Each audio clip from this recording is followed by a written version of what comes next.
It's about 8:15 a.m. I'm in the Albuquerque airport, and what a pleasure it is to be in this place. It's so uncongested and clean, very much unlike LAX.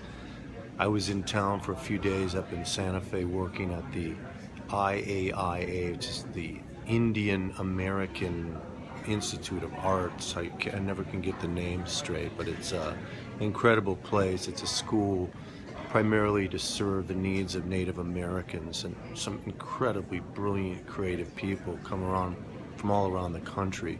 So I was there to teach the narrow, rigid, straight-jacket forms of songwriting, which is a compression. It's a structure that a lot of these people are not used to. It's a very narrow form. You can imagine it's much different than a novel. And when I teach songwriting, I rarely talk at all about songs or songwriting or writing for that matter. What I like to talk about is life, how you can squeeze ideas of living into this narrow form. And one of the questions I ask people is, what is the purpose of your life? What do you suppose you were born for? Why were you given all the tools and resources you've been given? And I asked them to write that down in a really short time, like a minute and 30 seconds.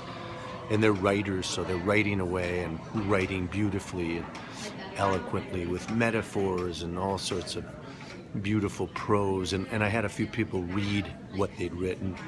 And though I was dazzled by the beauty of their writing, I just had to say, well, what does this mean? Can you clarify this? This is about your life's purpose. I don't really get it.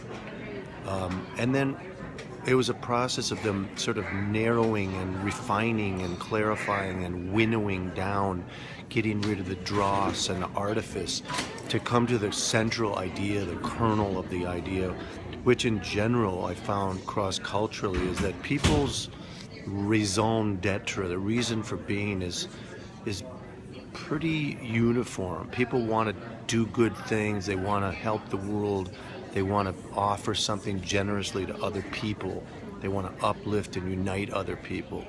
And once I got them to understand that this is the central driving force of their lives, their songs sort of took on a whole other form. They were filled with a sense of purpose. Not that you have to talk about this in your song, but it's an underpinning that I think is valuable.